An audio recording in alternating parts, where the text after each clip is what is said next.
So it all started with this post from Sham Charania a couple of days ago saying that the Los Angeles Sparks are trading 1, 2, 3, 4, fifth-time All-Star Kelsey Plum. You forgot two-time NBA champion to the Phoenix Mercury for Monique Okoa Makani and a 2027 first round pick and a 2028 second rounder, sources tell Shams. Well, she made her debut with the Phoenix Mercury and she did not disappoint. And we're going to talk about all that. We're going to look at some highlights and we're going to check out the playoff implications. Can they make the playoffs? In 1 second. But before we get started, make sure y'all like this video and comment y'all thoughts down below because y'all already know we're trying to go with this thing to the moon. Dallas, man, help me get to 500 subs. If you are a fan of hoop, I'm not one particular fan. I ain't no Olivia Miles fan. I'm not a A'ja Wilson fan, even though, you know, we are by proxy. I'm not a Caitlin Clark fan, none of that. I'm a fan of hoop. So if you like all things hoop, make sure you subscribe to the channel, like the video, hype the video, and let's get right back like we left something.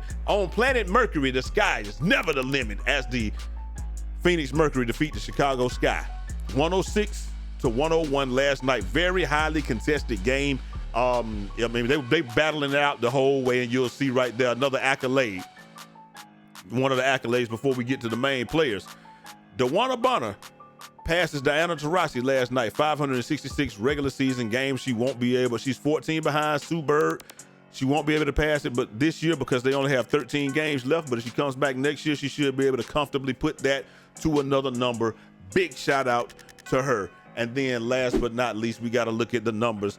Kahleah Copper, 31 points, 4 rebounds, 1 assist.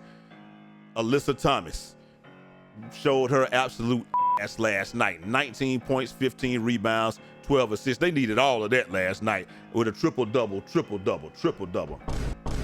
Had the other team light.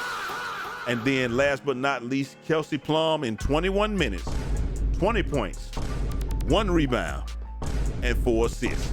In her Phoenix Mercury debut, again, in 21 minutes, she was able to do that. So let's check out some of these highlights. Then we're gonna get to the stats, and then we'll go from there, man. We're gonna talk about the playoff picture. We're gonna go from there, and it looks like we're making it. Hey, I'm doing this video again because I'm like, hey, pull up, drink. Now you gotta get. It's very important when you take one of your first shots, man. You gotta get that shooter's roll, bro. I can't undersell how important it is. Backdoor action, left hand on them. I want to see you use that right hand. Keep them away from there. But hey, it is what it is. Taking them on, pull up, drink. Look, this right here, having your own gravity and understanding how to use your own gravity is something that is understated. Like a lot of people be calling this a double team. This is not a double team. She's fighting through the screen.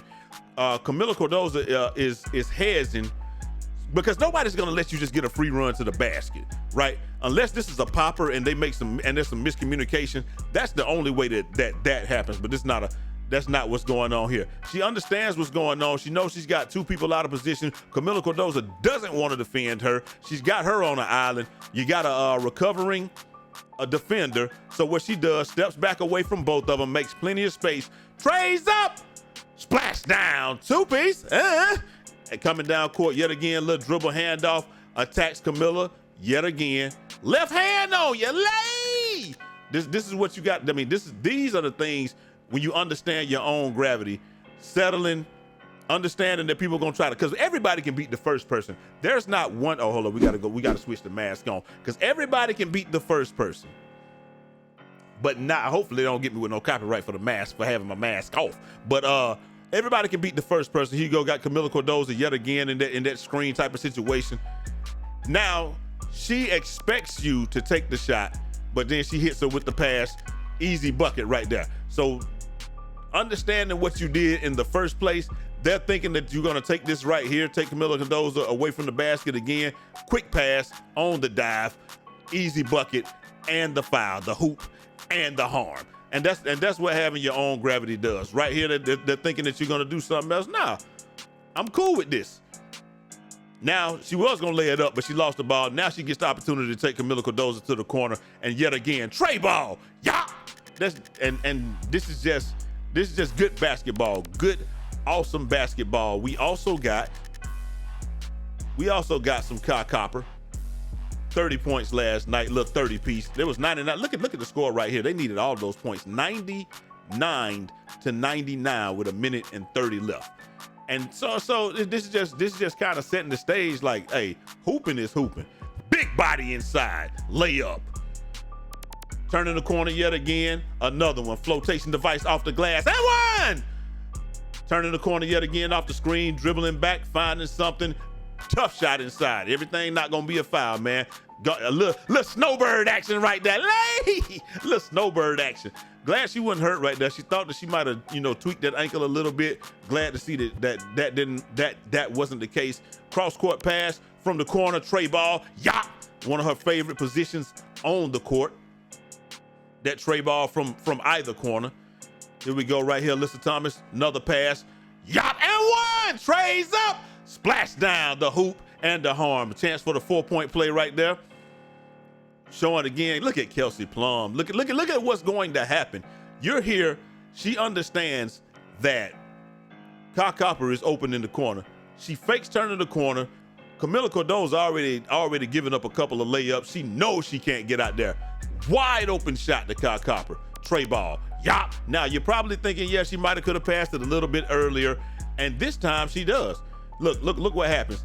Looking for the screen action, and you got what? 1, 2, 3, 4, 5 players are looking. I wish I had my sports board up here. 5 players looking at Kelsey Plum. What she do? Fire that joint to the corner. Like, look at that. Don't even wait on the screen. I see what's going on. I see I got everybody's attention. This is what having your own gravity does. Fires it to the corner, Kahleah Copper. Trays up, splash down. Another one. The wet wipe. In the face.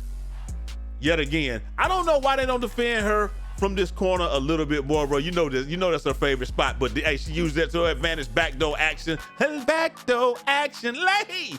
And then yet again, Kelsey Plum coming down, kicks it to the corner. Here comes the closeout. Triple threat. Oh my God, look at her split the defense. Bro, like I said, they be thinking this is a double team. This is not a double team. Nobody's going to let you get a free run to the basket, but you got to figure out how to split the defense and get your buckets. And that's just what it is, man. You don't score 30 points. You're a 30-point scorer. That's what you got to be able to do right there. You got to understand your positioning and all of that stuff. Now, on to some of the stats. We got the stats right here. Field goal percentage was crazy last night, 50% to 48%. 3-point percentage, 42% to 38%. Yet 38% free throws. They took a lot more free throws. This is probably the difference in the game right here, 40 points. But that's what happens when you're aggressive. It's not just people calling fouls. Like, you got to be aggressive. Give them something to call. They're not going to call a lot of fouls on jump shots. 25, the free throw disparity, about 15, 25 to 40. And yeah, everything else, very close. Rebounds, offensive rebounds, everything's close. Not a whole bunch of turnovers. As a matter of fact, the Mercury had more turnovers. Want to shout out to the Sky with what they had. Natasha Cloud, 13 points. Kahleah Cordo's, South Carolina's finest, 16 points, 13 rebounds. Sydney Taylor with 14, and Courtney Vander, but I can't even see the whole name. But anyway, 16 points. And then also you got DeJohnny Carrington off the bench with 16. But man, the Phoenix Mercury, they just had too much. Again, we said Kelsey Plum, 20 points in 21 minutes, 31 piece from Kahleah Copper, and then Alyssa Thomas with the triple-double. And then you got DeWanna Bonner with 14 points, 8 rebounds. Like, they can be dangerous, and there is a scenario where they could get to the playoffs, because looking at the playoff picture, they are at 10. We fully expect them to be able to jump the Sparks, especially with no Kelsey Plum. So they should be able to jump the Sparks by the end of the week. They play Atlanta tomorrow. We don't know what's going to happen. You're chasing the Washington Mystics, and that can absolutely happen, because looking at this, the Mercury got 13 games left, like we said. The Washington Mystics have 16 games left, but the biggest opportunity that they have is they have to play the Washington Mystics 3 times. And if they can go 10-3, you got an excellent chance at doing it. And they can realistically finish that way, because you got to play Atlanta. You play Atlanta twice. Then you got to play. I'm just looking at the teams. We're gonna just decide they're gonna beat Washington. They have to beat Washington 3 times for this to even be a conversation. So let's just say they're gonna beat Washington 3 times. If you split with Atlanta, split with Dallas, and then either beat the Aces or don't beat the Aces. It'll be the last game of the season, so maybe they'll beat the Aces. Maybe the Aces will be so far in first place that they'll be resting players. So split with Atlanta, split with Atlanta, split with who did I say? Split with Atlanta, split with Dallas, and then beat the Aces. Then you're 11-2, lose to the Aces. You're 10-3. That still gets you in the playoffs because you'll have the tiebreaker against the Washington Mystics. Now the Mystics, they could realistically, like the rest of the way. Let's say you probably Atlanta's not going to lose both of these games. So let's say you beat Dallas one time, you lose to Atlanta, split with the Aces, and then split those Aces, double down. Then you gotta I don't think they're gonna beat Minnesota, so that's another L. And then you gotta play the Indiana Fever. So maybe you beat Indiana, maybe you don't. So they may lose 4 games the rest of the way, but it's gonna be tough, man. Either way, it's gonna be tough, but it is definitely possible. If they go 10-3, you got the tiebreaker, and you can definitely they definitely can get into the playoff picture. So I see why they went and got Kelsey Plum, but the best way for them to improve their odds, they pretty much control their own destiny. You got to beat Washington 3 times. It's very difficult to beat any team in this league 3 times, but they can do it. They got Kelsey Plum. You got Kahleah Copper. You got Kelsey Plum. You got Alyssa Thomas.